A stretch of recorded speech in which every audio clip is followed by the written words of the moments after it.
जय हिंद, वंदे मातरम। स्वागत है आप सभी का गुरुजी वर्ल्ड एग्जाम स्टडी प्लेटफॉर्म में। राष्ट्र हित में शिक्षा, this is Dheeraj Dwivedi from Guruji world.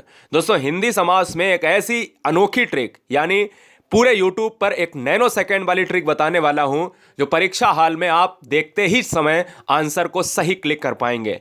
Video को स्टार्ट करते समय बता दें कि एक पेन और एक कॉपी उठा लो और उस स्वर्णिम कलम से स्वर्णिम भविष्य को लिख डालिएगा।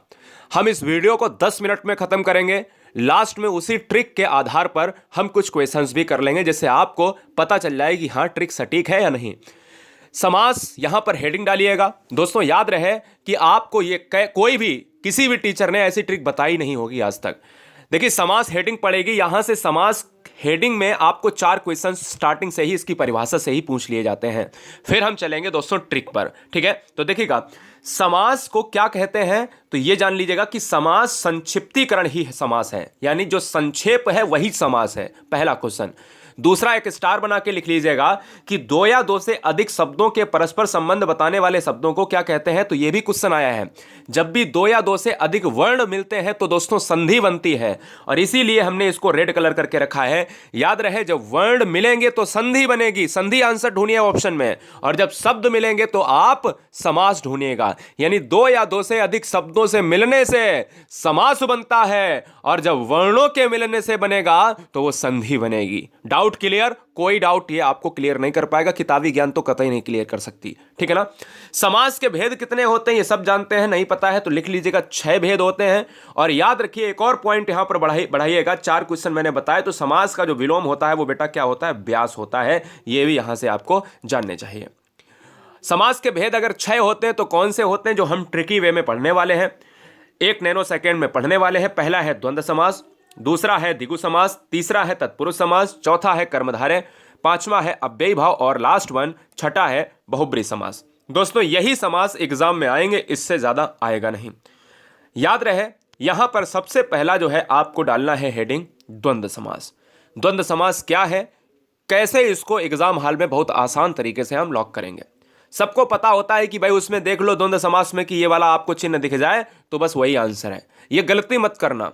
ये चिन्ह दोस्तों अव्ययी भाव में भी मिलता है, जो आपको आज डाउट क्लियर, क्योंकि अधूरा ज्ञान लेते हैं बच्चे, वही अगर खतरनाक होता है। जैसे अगर मैं आपसे ये कह दूं, ये बताओ रात रात में कौन सा समास है, रात और रात में कौन सा समास है, तो बहुत से बच्चे कहेंगे द्वंद्व है, जो पूरी तरीके से गलत है, क्योंकि आपने देख लिया योजक चिन्ह।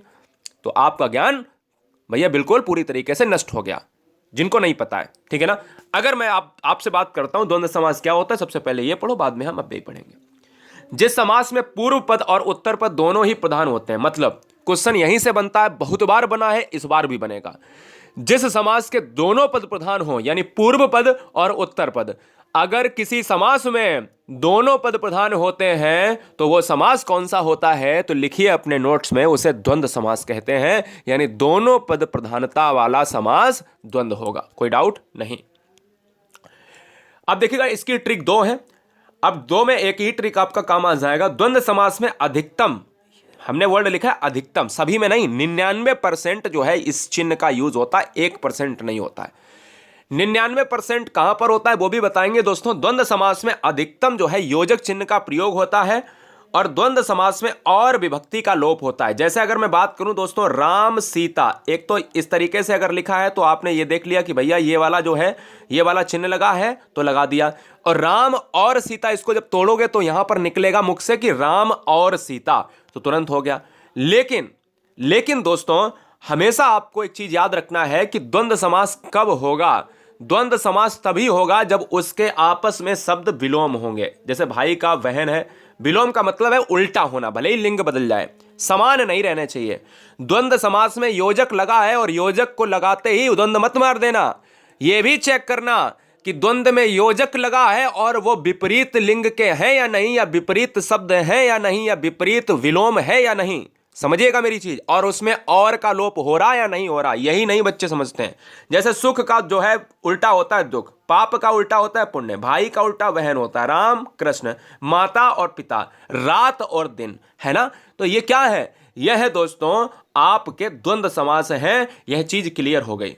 और जब सेम सेम आ जाए दोस्तों, बोले कि दिन और दिन, इसमें योजक चिन्ह देख लिया बच्चे ने लगा दिया, गलत हो जाएगा।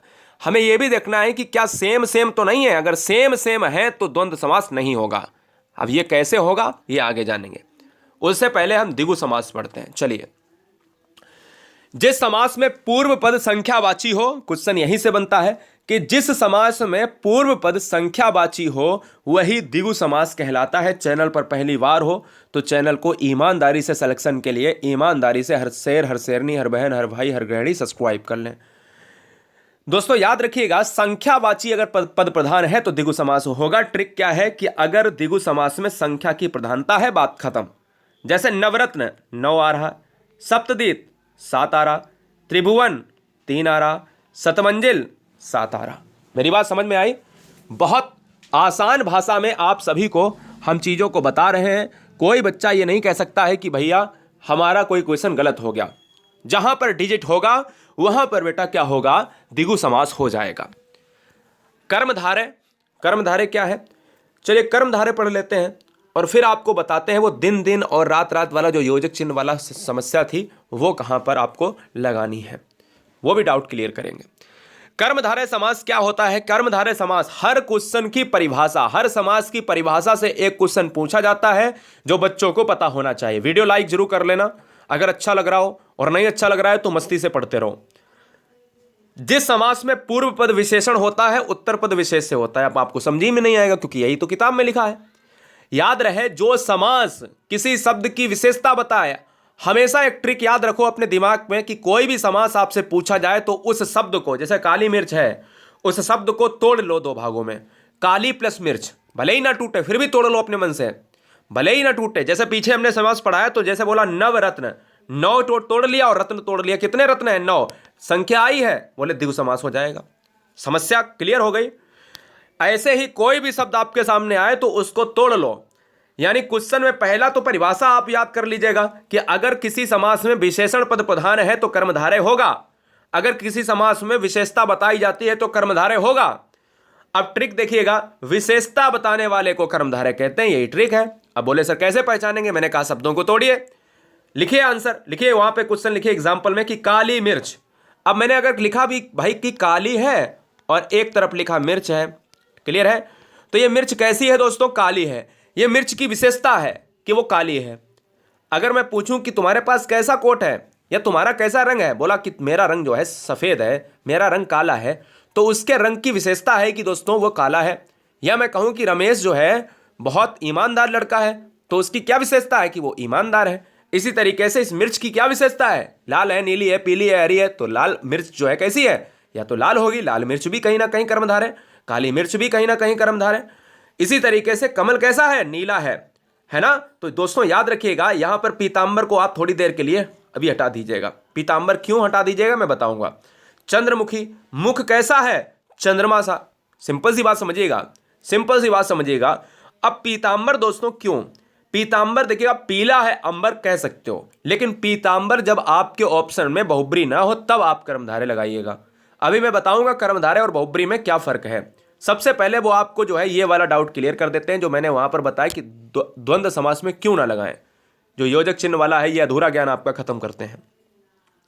सबसे पहले अव्ययी भाव को यहां पर हेडिंग डालिए और उसमें लिखिएगा कि ऐसा कौन सा समास है, क्वेश्चन में पूछ सकता है, ऐसा कौन सा समास है जिसका पहला पद प्रधान होता है? तो दोस्तों अव्ययी भाव हो जाएगा।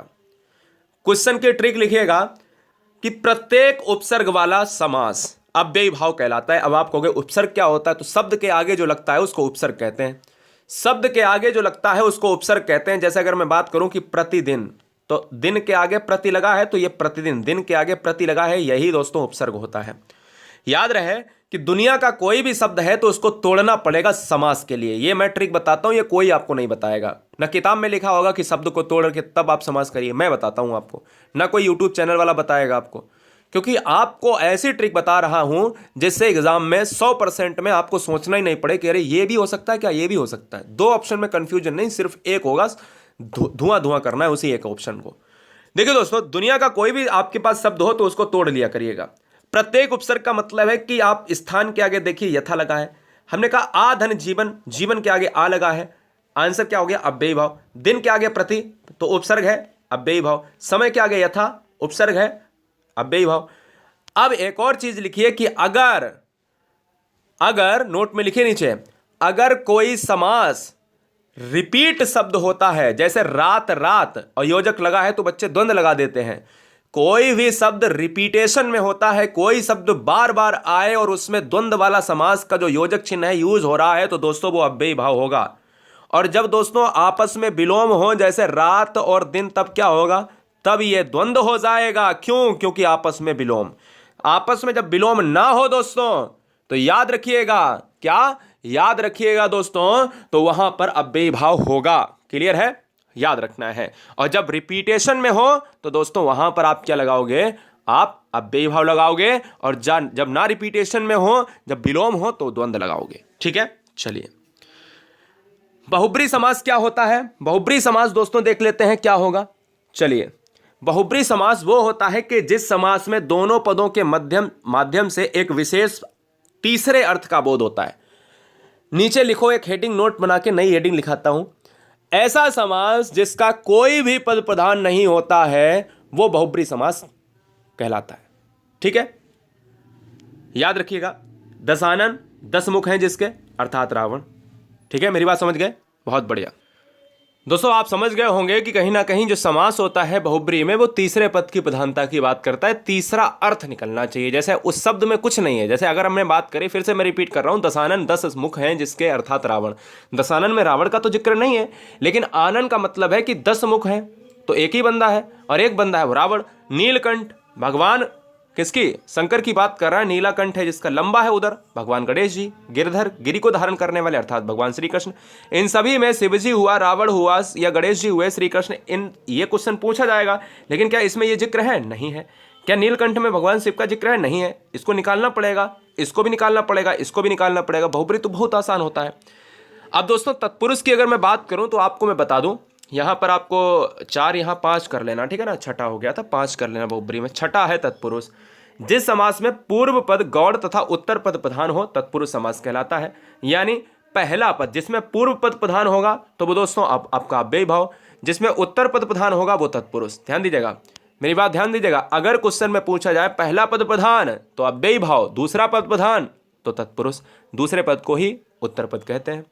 तत्पुरुष समास के 6 भेद होते हैं। एक कर्म तत्पुरुष, करण तत्पुरुष, संप्रदान तत्पुरुष, अपादान तत्पुरुष, संबंध तत्पुरुष और अधिकरण तत्पुरुष। क्वेश्चन में यहीं से पूछा जाता है। तत्पुरुष थोड़ा सा आपको कठिन लगता है जब क्वेश्चन में ये पूछ देता है कि ये बताओ रोगग्रस्त में कौन सा समास है। ठीक है ना, और ऑप्शन में आपको ये 4 ऑप्शन दे देगा, इनमें से है तो तत्पुरुष, लेकिन कौन सा तत्पुरुष है। अगर आपसे कह दे कि रोग मुक्त में कौन सा समास है, तो भैया दिक्कत है। रोगग्रस्त में अगर देखा जाए तो करण भी आ जाता है, और रोग मुक्त की बात जब कोई चीज़ अलग हो रही, रोग बिल्कुल जा रहा है, मुक्त हो रहा है शरीर से, तो अपादान तत्पुरुष, क्योंकि से आ रहा है। समझिए ट्रिक क्या है कर्म तत्पुरुष में, तो कर्ता ने कर्म को, हमेशा कर्म के साथ जो आपका विभक्ति होता है वो को का लोप होता है। जैसे मतदाता, मत को देने वाला, आंसर क्या होगा, कर्म तत्पुरुष। गिरह कट, गिरह को काटने वाला, आपको उसका अर्थ निकालना होगा। गिरह को काटने वाला, तो को आया है, को आया है तो कर्म हो जाएगा।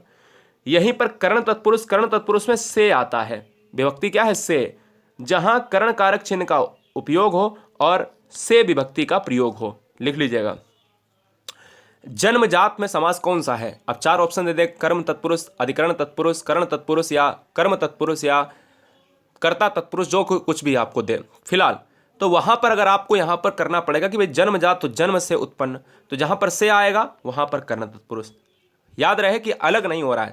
जब से अलग के रूप में होगा तो अपादान होगा। मुंह मांगा, मुंह से मांगा तो कर्ण तत्पुरुष। गुणहीन, गुणों से हीन तो भाई कर्ण तत्पुरुष। मेरी बात ध्यान से सुन रहे हो, बहुत बढ़िया। संप्रदान तत्पुरुष का मतलब क्या है जान लेते हैं। जहां संप्रदान कारक चिन्ह का लोप होता है, संप्रदान कारक चिन्ह का मतलब होता है कि कोई के लिए की बात कर रहा है, के लिए, ठीक है ना। और के लिए का मतलब होता है कि संप्रदान कारक होगा। आप संप्रदान तत्पुरुष को संप्रदान कारक से जोड़िए। जैसे हथकड़ी, हाथ के लिए कड़ी है तो आंसर संप्रदान। सत्याग्रह, सत्य के लिए आग्रह है, आंसर संप्रदान। युद्ध भूमि, युद्ध के लिए भूमि, जो भूमि है वो युद्ध के लिए है तो आंसर संप्रदान, क्योंकि सभी में के लिए आ रहा है, संप्रदान हो जाएगा।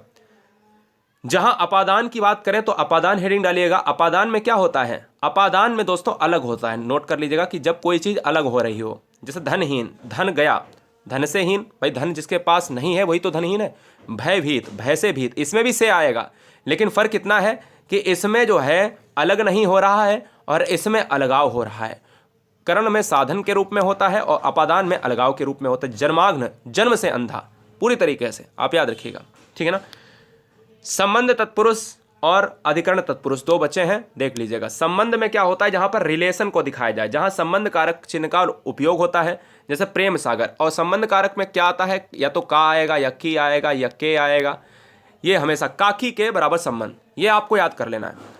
याद रहे कि को आता है कर्म में, इसमें देखिए को कहीं नहीं है। संबंध तत्पुरुष में प्रेम सागर, प्रेम का सागर, काकी के आए अगर तो संबंध तत्पुरुष होगा। दिनचर्या, दिन की चर्या, संबंध तत्पुरुष। भारत रत्न, भारत का रत्न, संबंध तत्पुरुष, क्योंकि का की का इस तरीके से अगर आ रहा है तो संबंध तत्पुरुष होगा।